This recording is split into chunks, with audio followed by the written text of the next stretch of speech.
দেখতে পাচ্ছেন যে আইন শৃঙ্খলা রক্ষাকারী বাহিনীর সদস্যরা তারা কিন্তু ধাওয়া দিয়েছেন, তাদেরকে ধাওয়া দিয়ে তাদেরকে এখান থেকে ছত্রভঙ্গ করার চেষ্টা করবেন, তেমনটি কিন্তু আমরা দেখতে পাচ্ছি।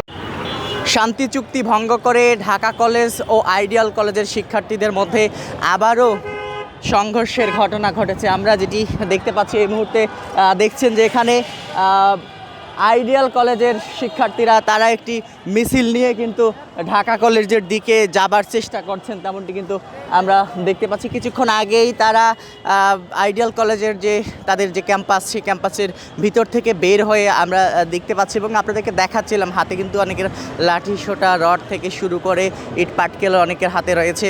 মূলত বলা যায় যে ঢাকা কলেজ এবং আইডিয়াল কলেজের মধ্যে যে শান্তি চুক্তি হয়েছিল তাদের মধ্যে, সেই শান্তি চুক্তির আজকে 30তম দিন ছিল, সেটি ভঙ্গ করে তারা আবারও সংঘর্ষে জড়িয়েছে। সকালের দিকে আমরা দেখেছিলাম যে আইডিয়াল কলেজের শিক্ষার্থীরা ঢাকা কলেজের 2টি বাস ভাঙচুর করে। এরই প্রেক্ষিতে ঢাকা কলেজের শিক্ষার্থীরা তারা কিন্তু এই দিকে আইডিয়াল কলেজ ক্যাম্পাসের দিকে আসে। পরবর্তীতে আইডিয়াল কলেজের শিক্ষার্থীরা তারা আবারও তাদের সঙ্গে সংঘর্ষে জড়ায়। আইন শৃঙ্খলা রক্ষাকারী বাহিনীর সদস্যরা তারা কিন্তু সতর্ক অবস্থানে রয়েছে এবং এই যে সংঘর্ষ বারবার এই 2টি কলেজের মধ্যকার যে সংঘর্ষ, সে সংঘর্ষ দমনে কিছুদিন আগেই কিন্তু ঢাকা কলেজ এবং আইডিয়াল কলেজের মধ্যকার শান্তি চুক্তি হয়েছিল, সে শান্তি চুক্তি আবারও ভেঙে গেছে, যার ফলে আমরা যেটি দেখতে পাচ্ছি এই মুহূর্তে আবারও তারা সংঘর্ষে জড়িয়ে পড়েছে, তেমনটি কিন্তু আমরা দেখাচ্ছিলাম। এবং দেখতে পাচ্ছেন যে আইন শৃঙ্খলা রক্ষাকারী বাহিনীর সদস্যরা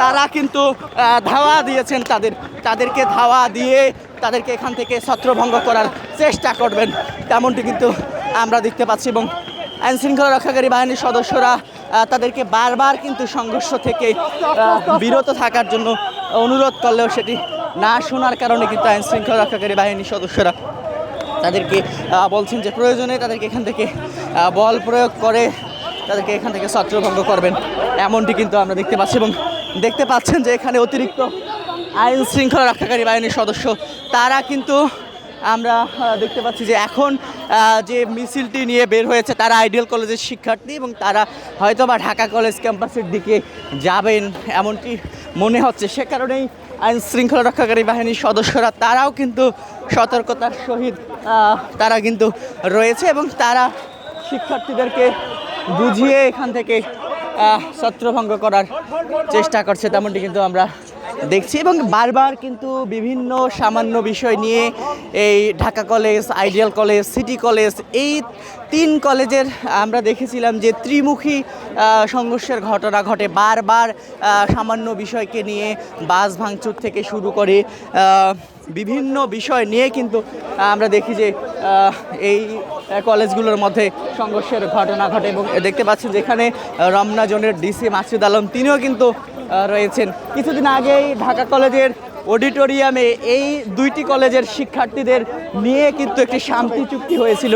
সে শান্তি চুক্তির 30 দিনের মাথায় আজকে আবারও নতুন করে সংঘর্ষের ঘটনা ঘটেছে। এই 2টি কলেজের মধ্যকার শিক্ষার্থীদের মধ্যে নতুন করে সংঘর্ষের ঘটনা ঘটেছে, যার ফলে যেটিকে শান্তি চুক্তি বলা হচ্ছিল সেই শান্তি চুক্তি বলে যায় যে ভেস্তে গেছে, তেমনটি কিন্তু আমরা দেখতে পাচ্ছি। এবং এই মুহূর্তে আইন শৃঙ্খলা রক্ষাকারী বাহিনীর সদস্যরা তারা কিন্তু সতর্ক অবস্থায়, বিশেষ করে যাতে করে আর এই যে ধাওয়া পাল্টা ধাওয়া এটি সংঘর্ষে যেন রূপ না নেয়, সে কারণে কিন্তু আইন শৃঙ্খলা রক্ষাকারী বাহিনীর সদস্যরা কঠোর অবস্থায় রয়েছে এই মুহূর্তে শিক্ষার্থীদেরকে এখানে এই জায়গাগুলো থেকে ছত্রভঙ্গ করে দেওয়ার জন্য।